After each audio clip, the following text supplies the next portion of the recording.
Hey guys, welcome back to my YouTube channel. My name is Deepak Himre and you are watching Teach Power. So guys, आजको यस भिडियोमा म तपाईहरुलाई बताउन लागिरहेको छु यदि तपाईको मोबाइल फोनमा इन्टरनेट कनेक्सन छ भने तपाईहरुले यी दुईवटा सेटिङहरु अवश्य पनि गरेर राख्नु होला अथवा तपाईहरुले यी दुईवटा सेटिङलाई ओपन गरेर राख्नु भएन भने तपाईहरुको मोबाइल फोनमा पनि म्यालवेयरहरु आउन सक्छ, फिशिङ अट्याक हुन सक्छ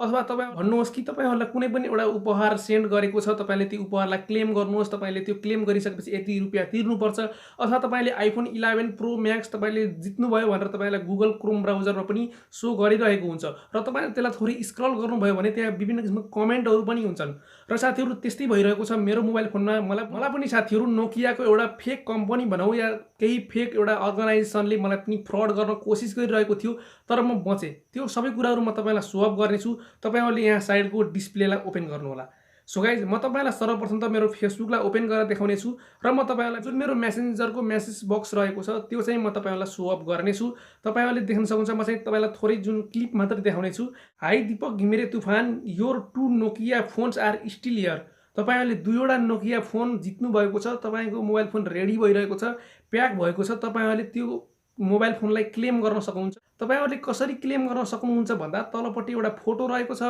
त्यो फोटोमा क्लिक गरेर तपाईले आफ्नो इन्फर्मेसन दिनुहोस् अथवा तपाईहरुले यहाँ submit your address track your phone अथवा call us for any issues भनेको छ तपाईहरुले यदि तीनवटा अप्सनमा तपाईले क्लिक गर्नुभयो भने तपाईको मोबाइल फोन सदाको लागि ह्याक हुन्छ अथवा मान्नुहोस् कि तपाईको मोबाइल फोनमा कुनै पनि इन्फर्मेसन छ भने त्यो सबै चोरी भइहाल्छ सो गाइज त्यसैले साथीहरु तपाईहरुले पनि यस्तो सेटिंग्स अथवा यस्तो कुनै पनि म्यालवेयरहरुबाट जोगिन चाहनुहुन्छ भने तपाईहरुको हातमा दुईवटा एकदम महत्त्वपूर्ण सेटिङ छ त्यो सेटिङ मैले बताउने छु मलाई यसको बारेमा चाहिँ के डाउट कसरी लाग्यो भन्दाखेरि मैले चाहिँ एउटा नोकियाको गिभअवे कम्पनीमा मैले एउटा पार्टिसिपेट गरेको थिएँ त्यहाँ मैले चाहिँ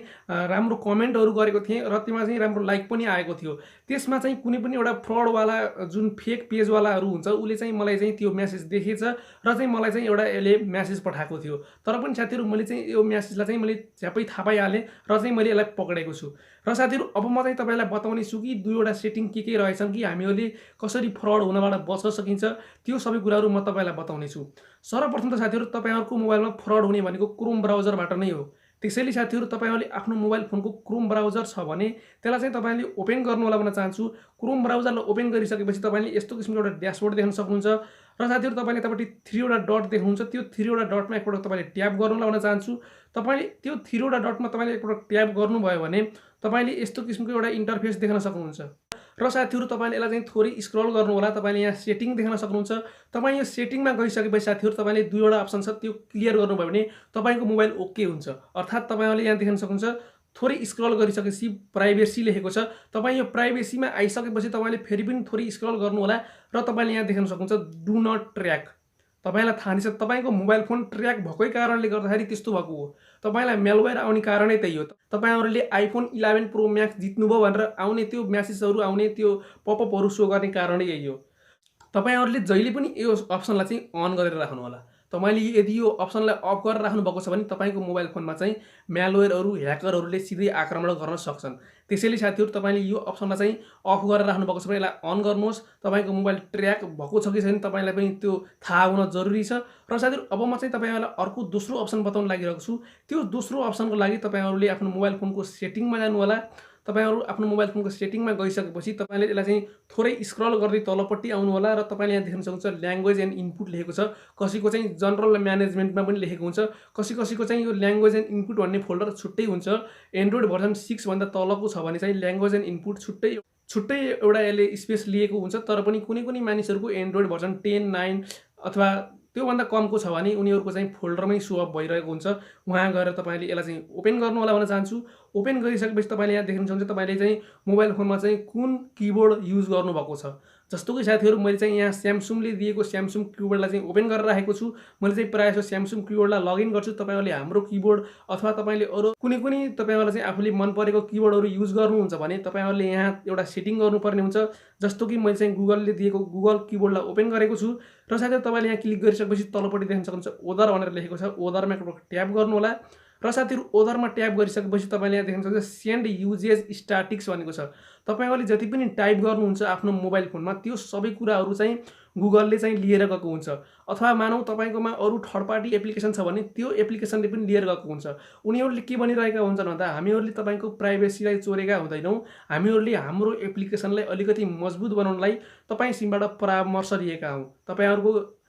तपाईहरुको जुन चलाउने जुन मोबाइल फोन चलाउने स्किल छ त्यो स्किललाई चाहिँ डेभलप गर्नको लागि चाहिँ हामीहरूले तपाईले लेखेको कुराहरूलाई चाहिँ हामीले लिने गर्छौं भनेर भनिरहेका हुन्छन्। तर पनि साथीहरु यसमा चाहिँ कुनै न कुनै किसिमको म्यालवेयर अथवा तपाईले मान्नुहोस् कि कुनै न कुनै किसिमको ह्याकिङ प्रणाली रहेकै हुन्छ। तपाईहरुले मान्नुहोस् यहाँबाट फ्रुटहरु तपाईले सर्च गर्दै जानुहुन्छ भने यसले चाहिँ तपाईलाई फुड अथवा फ्रुट सम्बन्धी एडहरु तपाईलाई लगाइदिन्छ। तपाईले क्लथेसहरु तपाईले गुगलमा सर्च गर्नुहुन्छ अथवा तपाईले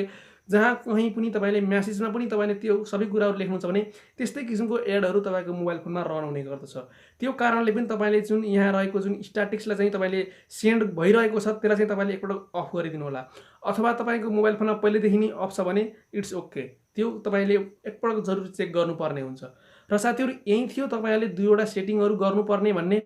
तपाईहरुलाई भिडियो कस्तो लाग्यो? जस्तो लाग्यो त्यस्तै सुझाव सल्लाह अनि प्रतिक्रिया तलको कमेन्ट बक्समा बताउन भन्न चाहन्छु। र साथीहरु भिडियो मन पर्यो भने एउटा लाइक गरिदिनु होला, च्यानललाई सब्स्क्राइब गर्नु होला र साथीहरु बेल आइकनलाई अलमा प्रेस गर्नु होला भन्न चाहन्छु। र साथीहरु यो भिडियोलाई अरु धेरै मानिसहरुमा चाहिँ शेयर गर्नु होला। WhatsApp, मेसेन्जर, तपाईको IMO सबै कुराहरुमा तपाईले शेयर गर्नु होला र साथीहरु मलाई सपोर्ट गर्नु होला भन्न चाहन्छु। र साथीहरु तपाईहरुको केही जिज्ञासा छ भने तल तपाईले कमेन्ट गर्न सक्नुहुन्छ। म तपाईको कमेन्टलाई चाहिँ जरुर रिड गरेर त्यसको रिप्लाई दिने कोसिस गर्नेछु। सो गाइज आजको यो भिडियो यही खत्म गर्न चाहन्छु। मिल्नेछु म तपाईहरुसँग अरु एउटा थप नयाँ भिडियोमा। तबसम्मको लागि हस्त नमस्कार।